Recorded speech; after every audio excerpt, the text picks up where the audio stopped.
Teng noneng nong, teng noneng neng neng. Apakah film tersebut berdasarkan cerita sejarah? Film ini diangkat dari kisah nyata yang terjadi di Indonesia pada tanggal 27 Agustus 1883, di mana film ini diangkat atau dibuat berdasarkan catatan saksi mata yang pada saat itu mengalami tragedi tersebut. Apakah film tersebut membawa dampak dalam kehidupan sehari-hari?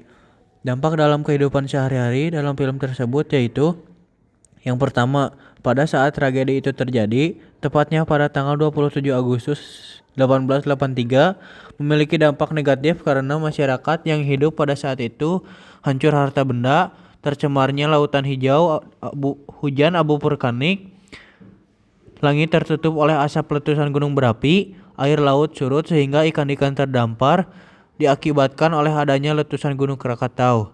Yang kedua, sedangkan untuk dampak saat ini menurut kami memiliki dampak positif karena kami bisa lebih waspada dalam menindak masalah tersebut. Selanjutnya, ada pesan yang dapat diambil. Kita harus lebih memperhatikan sekitar, jangan sampai kita menganggap remeh bencana alam. Karena alam tidak dapat diprediksi secara cepat dan tidak bisa ditebak.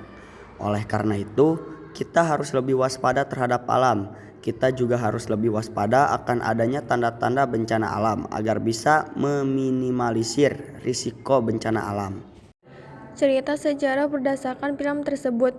Kita harus lebih memperhatikan sekitar, jangan sampai kita menganggap remeh bencana alam, karena alam tidak bisa dipredikat secara cepat dan tidak bisa ditebak.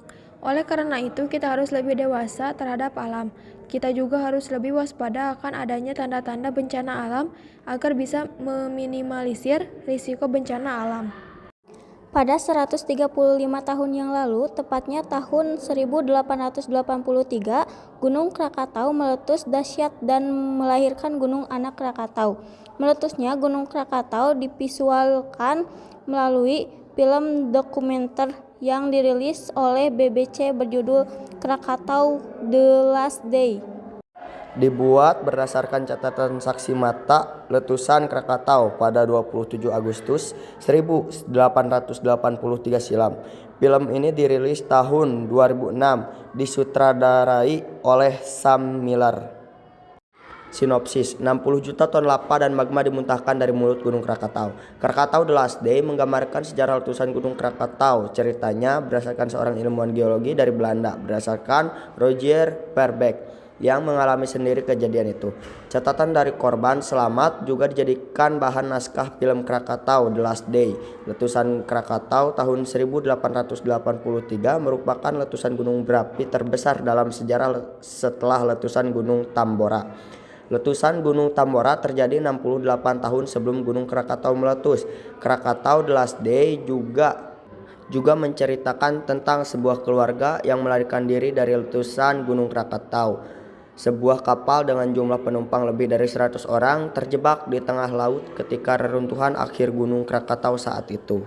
Akhir dari erupsi menghasilkan tsunami besar. William Beiernich, seorang pengawas bank kapas yang bertugas di Desa Katimbang. Tahun 1883, Desa Katimbang dihuni oleh penduduk asli dan kolonial Belanda. William tinggal bersama istrinya Johanna Beierinck dan 3 anaknya. William juga memiliki juru tulis bernama Tokaya yang membantu mengelola bank kapas.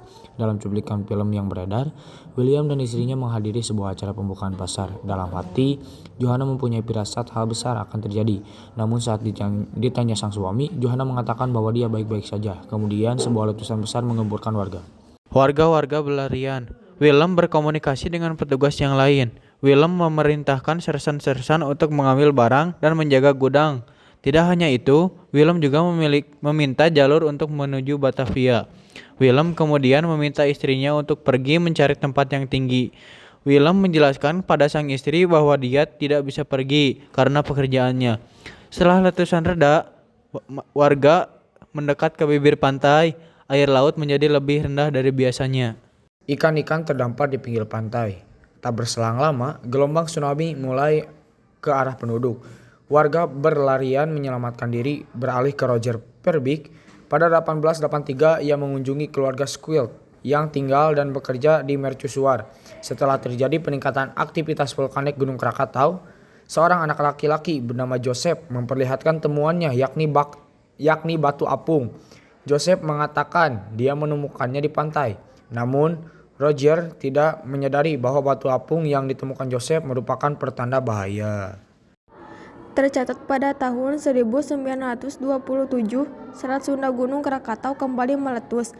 Pemeriksaan setelah tahun 1930, grafik batimetrik dibuat pada 1919 menunjukkan bukti tonjolan indikatif dari magma dekat permukaan dapur, yang dikenal dengan Gunung Anak Krakatau. Film sejarah yang kami sukai. Alasan kami menyukai film Kadet karena menceritakan sejarah Indonesia ketika sedang terjadi agresi militer Belanda ke-1. Film ini juga memiliki tema perang sehingga kita lebih seru menontonnya dan tidak bosan. Dan karena 7 orang pelajar dari Sekolah Penerbangan Angkatan Udara dengan tekad yang kuat, mereka berambisi untuk ikut serta mempertahankan kemerdekaan Indonesia dari Belanda. Pesan yang dapat diambil. Pesan yang dapat kita ambil, yang pertama, manusia harus menghormati serta hidup selaras dengan alam, karena alam memiliki kekuatan yang sangat dahsyat. Letusan Krakatau menunjukkan betapa rapuhnya kehidupan manusia di hadapan bencana alam. Yang kedua, kita sebagai manusia harus mementingkan kesiapsiagaan dan pengetahuan, karena letusan Gunung Krakatau menjadi pelajaran tentang pentingnya ilmu pengetahuan dan teknologi, supaya kita sebagai manusia bisa memproduksi dan memitigasi dampak bencana alam. Dan dengan kesiapsiagaan yang lebih baik, kita akan bisa meminimalisir dampak dari bencana alam serta mengurangi korban jiwa, dan akan lebih banyak nyawa yang dapat diselamatkan. Thank you.